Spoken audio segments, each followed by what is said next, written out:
Hi, my loves, and welcome back to the Ayo Fierce Show. Oh my god, guys, this episode is so emotional for me because it's my last episode of the season. It's been just a. Guys, I don't have a word to give in this episode, but I do have a testimony to share. I have some emotions to spill. So this is going to be a more, personal conversation.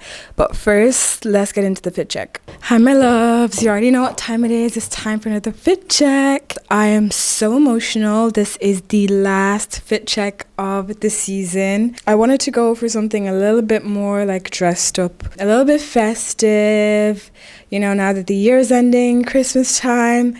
So this is my outfit of the day.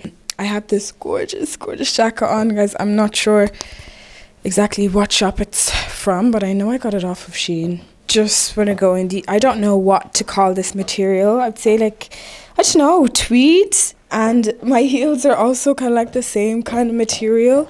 If you can't see them properly, skinny heel. This set is from Mistress Rocks. I have it rolled up. I don't think it's very short people friendly, but I think it's so cute.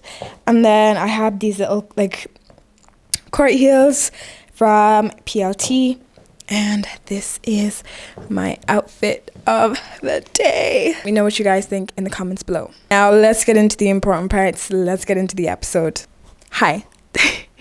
So we're now on the 7th episode of the Ayo Fierce Show, the very last episode of the season, and I'm so surprised by how this season went.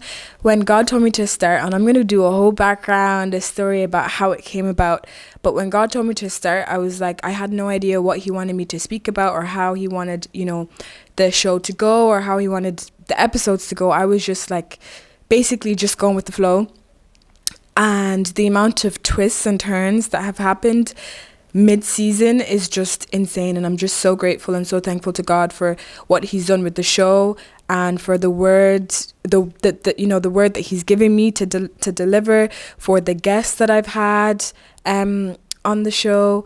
The last 2 episodes with my 2 guests were just unreal. I'm so happy with how just God moved, and now I'm here. So let me give y'all a little backstory to the show and how it all started. So 2 months ago, I moved to London. I moved to London because God told me to move to London. I did not want to move to London. So I was fighting against it for a while. So I had known that I was supposed to move for a while, but I was putting it off. I was living life. I was traveling, not doing anything bad, but I just wanted to see the world. I was listen, I'm young. Let me travel. So I spent the whole year traveling. And then the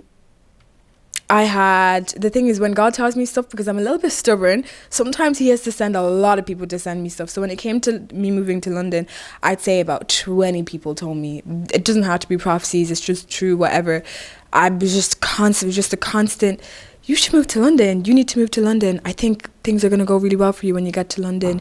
You need to move to London. You need to do this. And I was just fine, okay, I'll do it. And then apart from that as well, just with my my work as well, just with agencies and just whatever, just a lot of instruction there that I had just a lot of anxiety about. So in this time frame, I was hearing as well that my talk show is going to come back and it's going to be rebranded. And I remember asking God, right, when I bring the talk show back, what am I going to call it? And he was just it's going to have the same name. When people hear your name or when they see your name, they should see me too. Me and you, we're locked in. And I was that's so cool. That is true. I want people to see the name Ayo Fierce and think of Christ and see Christ in that as well. And I was right, that's pretty cool. That makes sense. So I was yeah, you know what? I'm about to move to London. London is expensive. Let me just save and do whatever and settle down in London. Maybe next year I'll start the show. And I remember I had booked my flight for London, my one way, and had been getting ready. And then a friend came to give me a word.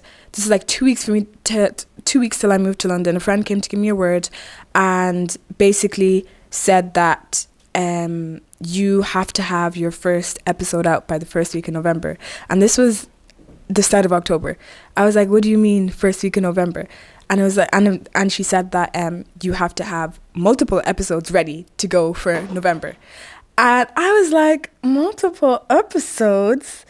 I have 4 weeks to get together multiple episodes, to move to London and get together multiple episodes in time for November. I was like, I didn't have anything. I didn't have the funds. I didn't have whatever. I literally ran to Amazon, had to go order some mics. Normally for like the last season, I had a team, like I had a production team. I had like everything kind of set up and ready and prepared, and it was perfect. Whereas for this time, I didn't have anything prepared. It was just like, right, I just have to book a studio, set the camera down, and I just have to speak. And I was like expecting God as well to give me like, you know, instruction, like word for word, what am I going to say? What am I going to be doing? And most of the times before my episodes, I wouldn't hear until like the day before, hear like what I'm supposed to do or what I'm supposed to say or whatever it was. And it really was stressing me out. I was like, God, first of all, I have never put myself out there in a way where I'm publicly speaking about God on my social media platforms, on the show.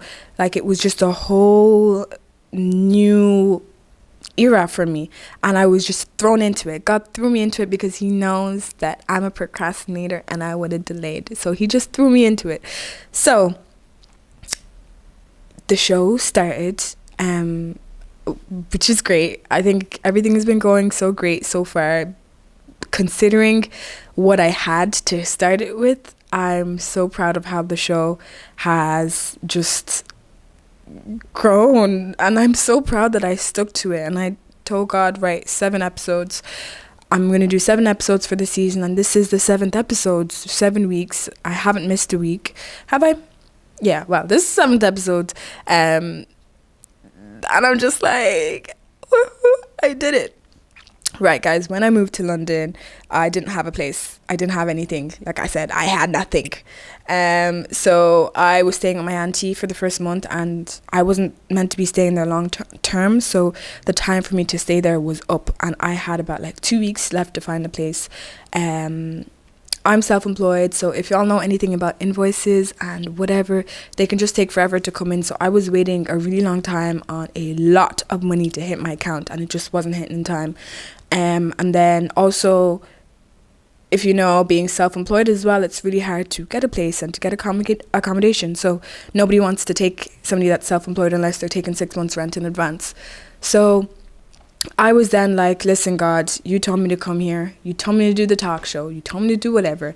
I'm being obedient on my part. I literally have just walked into the unknown, and I know you're not going to lead me somewhere and just leave me be here.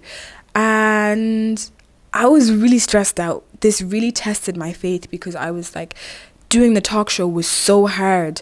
Putting myself out there was so hard. Even just with my socials, losing followers, like just rebranding myself was so hard. Everything was so hard, and it felt like I was doing it on my own almost sometimes. It was just really difficult. And then the time came for me to get my place. And I remember this is the first apartment viewing that I went to. I walked in to the elevator, and she was just like, oh, by the way, we're giving you a £300 discount. I was like, okay, thanks. Thank you. Wow, that's really sweet.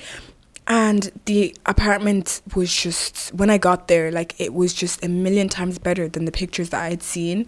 Like, it was just perfect. Gym, concierge, like all the extras, everything. Like, even get me a monthly cleaner. Like, everything was just perfect. And I was like, right, okay, I'm self-employed. And they were like, yep, that's no problem. And I was like, right, I also don't have they were like, oh, you can get a guarantor, you can get whatever. And I was like, yeah, I don't have any. They literally pulled all the strings that they could possibly, like everything that I threw at them, they were like, yeah, that's okay, that's okay, that's okay. And I remember when I started looking, I was like, God, 2 weeks, 2 weeks.